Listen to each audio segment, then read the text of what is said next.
যে সকল ভাইয়েরা বাহিরে আছেন, প্যান্ডেলের আশেপাশে কথা বলতেছেন, ঘোরাফেরা করতেছেন, আমি সকলের কাছে বিনীত অনুরোধ করব, আমরা আজকে 2 দিন ব্যাপী মাহফিলের একেবারে শেষ পর্যায়ে আমরা চলে এসেছি। এই জন্য আমরা সবাই এসে অল্প সময়ের জন্য প্যান্ডেলের ভিতরে বসে যাওয়ার চেষ্টা করি। ইন্নাল হামদালিল্লাহ নাহমাদুহু ওয়া নাস্তাঈনুহু ওয়া নাস্তাগফিরুহু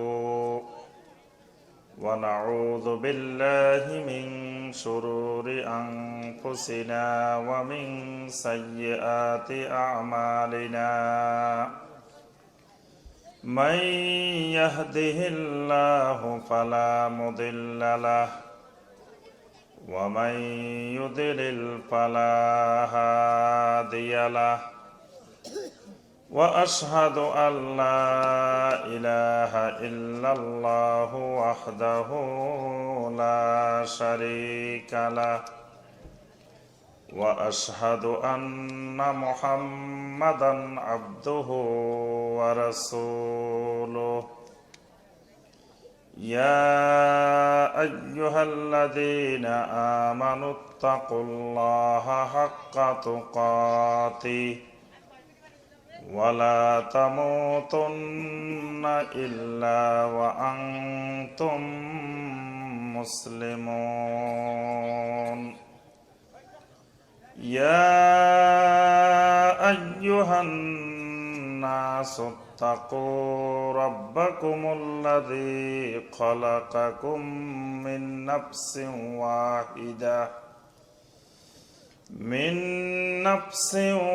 ওয়াহিদাতিন ওয়া খালাকা মিনহা যাওজাহা ওয়া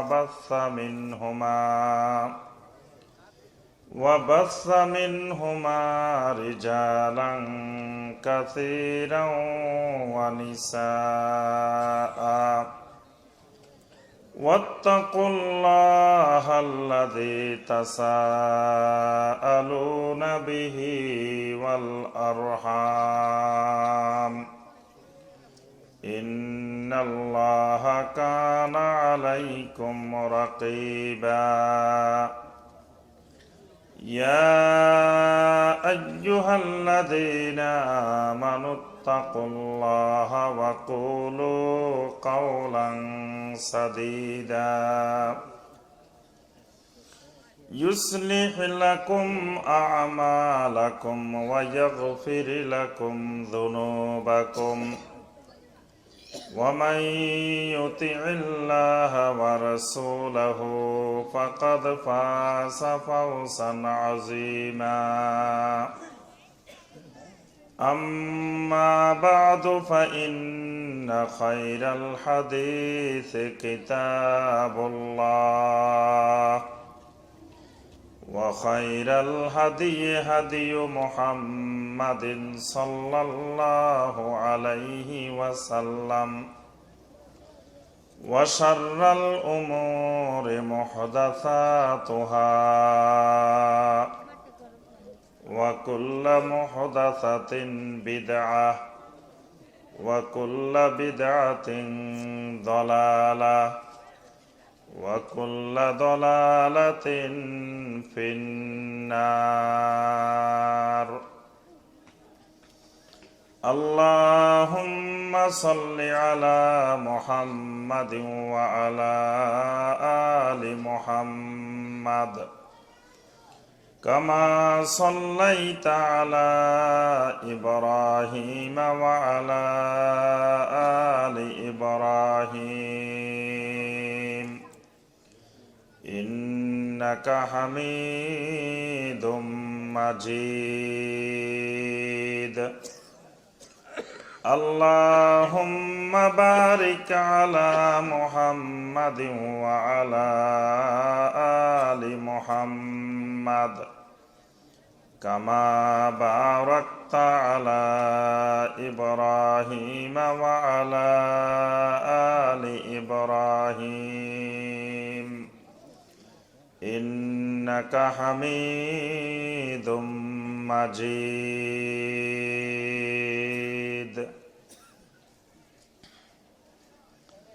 ঢাকা মহানগরীর সবুজবাগ থানার অন্তর্ভুক্ত বাইকদিয়া সমাজবাসীর উদ্যোগে 2 দিন ব্যাপী পবিত্র কোরআন ও সহি হাদিসের আলোকে তাফসীরুল কোরআন মাহফিলের দ্বিতীয় দিনের সম্মানিত সভাপতি, অত্র এলাকার বিভিন্ন মসজিদ এবং মাদ্রাসার সম্মানিত আইম্মায়ে মাসাজিদ এবং উলামায়ে কেরাম, আমার সম্মানিত অত্র এলাকার মুরব্বিয়ানে আযম, আমার অত্যন্ত আদরের মহব্বতের স্নেহের যুবক কিশোর শিশু ভাইয়েরা এবং পর্দার আড়ালের আমার সম্মানিতা মা এবং বোনেরা, আল্লাহ রব্বুল আলামিনের দরবারে কোটি কোটি শুকরিয়া যে মহান রব্বুল আলামিন আমাদেরকে এই 2 দিন ব্যাপী মাহফিলের গতকালও প্রথম থেকে শেষ পর্যন্ত, আজকের দিনেও সেই সালাতুল আসরের পর থেকে শুরু করে এ পর্যন্ত অনেক সম্মানিত ওলামায়ে কেরাম, বিজ্ঞ ওলামায়ে কেরাম কোরআন এবং সুন্নাহ থেকে, বিশেষ করে এই এলাকার এই সমাজবাসী পবিত্র কোরআন ও সহি হাদিসের আলোকে যে মাহফিলের আয়োজন করেছেন। 2 দিন পর্যন্ত অনেক ওলামায়ে কেরাম কোরআনে কারীম এবং সহি হাদিসের আলোকে অনেক গুরুত্বপূর্ণ বয়ান আমাদের সামনে পেশ করেছেন। আমরা সেই বয়ানগুলো যদি ভালো করে আমল করার চেষ্টা করি, আলহামদুলিল্লাহ এই 2 দিন ব্যাপী তাফসীরুল কোরআন মাহফিল সার্থক হবে ইনশাআল্লাহ। শেষ মুহূর্তে আল্লাহ রব্বুল আলামিন আমি গুনাহগারকে আপনাদের সামনে হাজির হওয়ার, আপনাদের এতগুলো দিনদার সালেহীন মুত্তাকিন মানুষের চেহারার দিকে তাকানোর এবং কোরআন এবং সহি হাদিস থেকে 2-1টি কথাবার্তা বলার এবং আপনাদেরকে সবর ধারণ করে শোনার যে রব্বুল আলামিন ব্যবস্থা করে দিয়েছেন, সেই রব্বুল আলামিনের শুকর আদায় করি। সকলে বলি আলহামদুলিল্লাহ। আমরা আর বেশিক্ষণ আলোচনা করব না, আশা করি 12টার মধ্যে আমরা শেষ করে দেওয়ার চেষ্টা করব ইনশাআল্লাহ। এই সময় পর্যন্ত আপনারা ধৈর্য ধরে বসতে রাজি আছেন কিনা? সবাই বলে নাই, অনেকে মনে উঠে যাবেন। কি এই চিন্তা ভাবনা আছে? তবে একটু কষ্ট করে থাকতে হবে, কষ্ট করে বসতে হবে, কারণ মজা পাওয়ার জন্য যে জিনিসগুলো দরকার সেই জিনিসগুলো ইচ্ছা করলেও আমরা দিতে পারি না শ্রোতাকে। শ্রোতাকে আটকায় রাখার জন্য, শ্রোতাকে বসায় রাখার জন্য যে কলা কৌশলগুলো আছে, এই কলা কৌশলগুলো আমাদেরও মোটামুটি কম বেশি জানা আছে, কিন্তু থাকলেও কলা কৌশলগুলো আমরা প্রয়োগ করতে পারি না। কারণ হলো কয়েকটা কারণ। একটা কারণ হলো আমরা সবসময় সালাফদের মানহাজকে ফলো করার চেষ্টা করি। সালাফে সালেহীনের মানহাজে দাওয়াত, এই ওয়াজ মাহফিল হলো আমাদের একটা দাওয়াতি কাজ, একটা দাওয়াতের অংশ বিশেষ।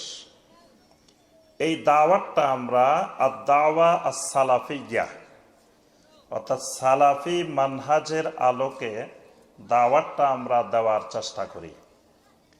সালাফি মানহাজের আলোকে দাওয়াত দিতে গেলে ইচ্ছা করলে সবকিছু বলাও যায় না, করাও যায় না। সালাফি মানহাজের আলোকে দাওয়াত দিতে গেলে প্রথম বৈশিষ্ট্য হলো ওহির বাহিরে কোনো কথা বলা যাবে না। ইত্তেবাউল ওহির আলোকে কথা বলতে হবে, ইত্তেবাউল হাওয়ার ভিত্তিতে কথা বলা যাবে না। এখন হাওয়ার ভিত্তিতে কথা না বললে সাধারণ জনগণের কাছে মজা লাগে না। কিন্তু আমরা অনিচ্ছা সত্ত্বেও, ইচ্ছা করলেও আমরা ইত্তেবাউল হাওয়ার আলোকে গল্প গুজব কিচ্ছা কাহিনী আমরা বলতে পারি না। শ্রোতা ধরে রাখতে হলে, শ্রোতাকে আকর্ষণ করতে হলে কিছু মাঝে মাঝে গল্প গুজব বলতে হয়। আমাদেরকে মাঝে মাঝে কোনো কোনো জায়গায় বলে যে শায়েখ বেশি বলিয়েন না, দুই একটা মাঝে মধ্যে হলেও বলেন, বনে ইসরায়েলের কিছু কাহিনী বলেন, তারপরে বিভিন্ন যুগের কিছু কাহিনী বলেন, না বললে তো শ্রোতারা মজা পায় না। এখন শ্রোতারা মজা না পাইলেও কিছু করার নাই, কারণ আমাদেরকে দুই দিক খেয়াল করতে হয়। একদিকে যেমন সামনের দিকে, আরেক দিকে উপরের দিকেও খেয়াল করতে হয়। কারণ যে আল্লাহর দিকে দাওয়াত দিচ্ছি, আর দাওয়া ইলাল্লাহ, আমার দাওয়াতটা হচ্ছে ইলাল্লাহ, উপরের দিকে আল্লাহর দিকে।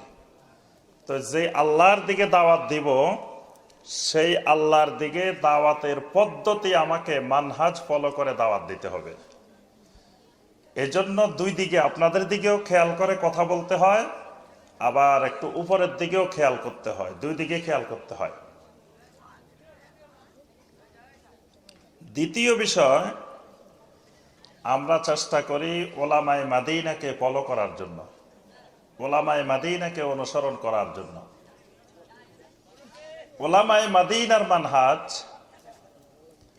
গরম মানহাজ না, ঠান্ডা মানহাজ। ওলামায়ে মাদিনার মানহাজটা, কথা বলা না, ঠান্ডা মানহাজ। মসজিদে নববীতে গিয়ে দেখবেন ওলামায়ে মাদিনারা মসজিদে নববীতে যে দার্স দেন, হালাকা করেন, তাদের মানহাজটা কিরকম, ওই মানহাজের আলোকে দাওয়াত দিতে হয়। এই জন্য অনেক ভাই আমাদেরকে বলেন, শায়েখ তো ঠান্ডা ওয়াজ, একটু গরম গরম ওয়াজ না করলে তো ভালো লাগে না। তা আমি বলি যে আমার উস্তাদ ডক্টর খন্দকার আনম আব্দুল্লাহ জাহাঙ্গীর রাহেমাহুল্লাহ, তিনি সবসময় বলতেন যে সালাফদের মানহাজ ছিল ঠান্ডা ওয়াজ। সালাফেরা ঠান্ডা মেজাজে ওয়াজ করতেন, ঠান্ডা মেজাজে দাওয়াত দিতেন, এবং শ্রোতা দর্শক মুখাতাব গরম হইলেও সালাফেরা কখনো গরম হইতেন না। এজন্য আমরা চেষ্টা করি ঠান্ডা মেজাজে মানুষের মনস্তাত্ত্বিক পরিবর্তনের মাধ্যমে শিরক মুক্ত তাওহীদি ঈমান এবং বেদাত মুক্ত সুন্নতি আমল গড়ার জন্য। এটা গড়ার জন্য আমরা কোনো উগ্রপন্থায় বিশ্বাসী না, কোনো জঙ্গিবাদে বিশ্বাসী না, কোনো গরম পন্থায়, তারপরে জ্বালাও পড়াও মারো, এই পদ্ধতিতে আমরা বিশ্বাসী না। আমরা বিশ্বাস করি এটা ঠান্ডা মেজাজে দাওয়াতের মাধ্যমে, মানুষের মন মস্তিষ্কে পরিবর্তনের মাধ্যমে মানুষের জীবনে, সমাজে শিরক মুক্ত তাওহীদি ঈমান গড়া হবে এবং বেদাত মুক্ত সুন্নতি আমল গড়া হবে ইনশাআল্লাহ। এজন্য আমরা এই মানহাজটা, ওলামায়ে মাদিনার মানহাজটা ফলো করার চেষ্টা করি। যদিও সম্পূর্ণ ওলামায়ে মাদিনার মানহাজ আমরা ফলো করতে পারি না, বিভিন্ন সীমাবদ্ধতার কারণে। আমাদের এলমি সীমাবদ্ধতা আছে, আমলি সীমাবদ্ধতা আছে, পারিপার্শ্বিক সীমাবদ্ধতা আছে। প্রথমে একটু সংশোধনী দিয়ে আমার আলোচনা শুরু করব।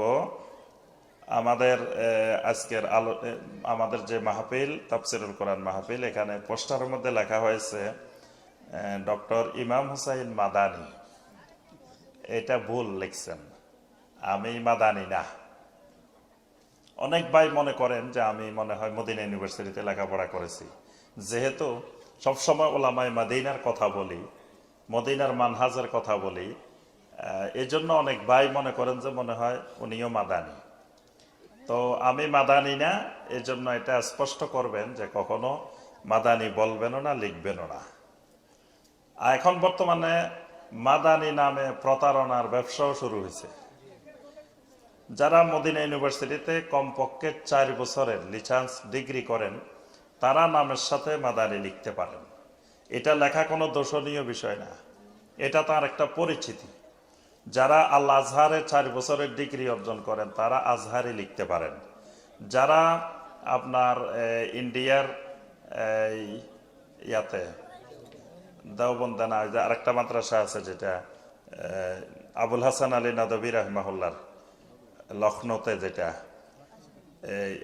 এটার নাম হইল আপনার প্রসিদ্ধ নাম। এটাতে পড়ালেখা করলে তারা লকব লাগাইতে পারে। এরকম আরো অনেক প্রতিষ্ঠান আছে পৃথিবীতে। এই সকল প্রতিষ্ঠানে লেখাপড়া করলে, একটা ডিগ্রি নিলে, তখন তিনি এই উপাধি ব্যবহার করতে পারেন। কিন্তু বর্তমানে দেখা যায় মদিনা ইউনিভার্সিটিতে পড়ে নাই, তাও নামের সাথে মাদানি লাগাই দেয়। কারণ এই দেশের জনগণ মাদানি আলেমদের প্রতি যে মহব্বত, যে ভালোবাসাটা, যেই এতাআতটা মাদানি আলেমদের, এই সুযোগটাকে কাজে লাগিয়ে তারা মানুষকে বিভ্রান্ত করতে চায়। এজন্য কেউ কেউ মদিনা যায়ও নাই, তাও নাম লাগায় রাখে মাদানি। কেউ কেউ মিশর থেকে ঘুরে আসছে, আজহার ইউনিভার্সিটিতে পড়ে নাই, আজহারে লাগায় রেখেছে। এরকম বাংলাদেশে অনেক আছে। এই জন্য আমরা অনুরোধ করব যে এটা লিখবেন না। দ্বিতীয় বিষয় হলো, বাংলাদেশ টেলিভিশন, বৈশাখী টিভি, অমুক টিভি, তমুক টিভি, এগুলো না লেখার জন্য অনুরোধ করব।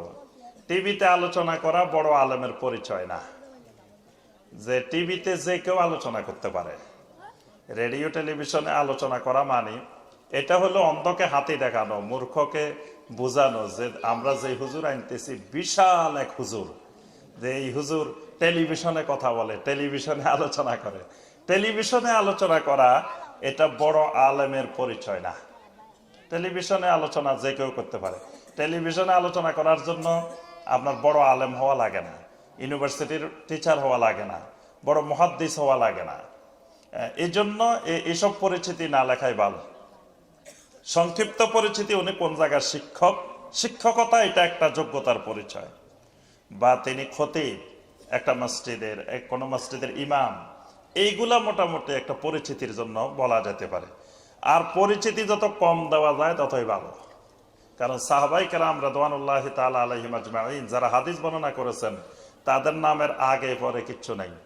আন আবি হুরায়রা রাদিয়াল্লাহু তাআলা, আবু হুরায়রার আগে আল্লামা, মুফতি, শায়েখ, আলহাজ, মুহাদ্দিস, ফকি, মুফতি, আবু হুরায়রা রাদিয়াল্লাহু তাআলা, এগুলা আছে?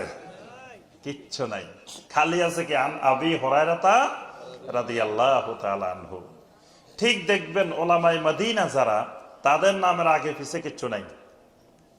বড় বড় আলেম, শাইখ বিন বাজ নাম শুনছেন না? আল্লাহু আকবার। শাইখ বিন বাজের এলেমের দিকে তাকাইলে মাথার টুপি খুলি পড়ে যায়। টুপি খুলি পড়ে যায় মানে কি? মানে এমনি তাকাইবেন তো টুপি পিছনের দিকে পড়ে যাইব। ওনাদের এলেম ছিল এত উঁচু। শাইখ বিন বাজ রাহিমাহুল্লাহ, শাইখ উসাইমিন রাহিমাহুল্লাহ, শাইখ আলবানী রাহিমাহুল্লাহ, তারপরে বর্তমানে আল্লাহ পাক জীবিত রেখেছেন এখনো শাইখ সালেহ আল ফাওজান হাফেজাহুল্লাহ, শাইখ আব্দুল মোহসেন আল আব্বাদ হাফেজাহুল্লাহ, শাইখ সুলাইমান আর রুহাইলি হাফেজাহুল্লাহ। এদের এলেমের দিকে তাকালে টুপি পড়ে যায়। কিন্তু এ সকল উলামায়ে কেরামের নামের আগে শেষে আল্লামা, শায়েখ, মুফতি, মুহাদ্দিস, ফকি, তারপরে মোনাজেরে আজম, মোনাজেরে মিল্লাত, তারপরে ফখরে জামান, মুজাদ্দেদে মিল্লাত, কিচ্ছু নেই। এটাই ওলামায়ে সালাফদের মানহাজ। ইমাম আবু হানিফা রহমতুল্লাহ আলাইহি, ইমাম শাফি রহমতুল্লাহ আলাইহি, ইমাম মালিক রহমতুল্লাহ, ওনাদের নামের আগে পরে কি আছে দেখেন। ইমাম আবু হানিফা রহমতুল্লাহ আলাইহি হজ করেন নাই, তার নাম আছে যে আলহাজ, হযরত, মাওলানা, মুফতি, মুহাদ্দিস, ফকি, মুজতাহিদ, ইমামে আজম আবু হানিফা রহমতুল্লাহ আলাইহি, এরকম নাম আছে ওনার? কিচ্ছু নাই। এই জন্য এইসব উপাধি ব্যবহার যত কম করা যায় আমাদের ততই সালাফদের মানহাজ ফলো করা হবে। আর সালাফদের মানহাজ ফলো করতে পারলেই হেদায়েতের উপরে থাকা যাবে।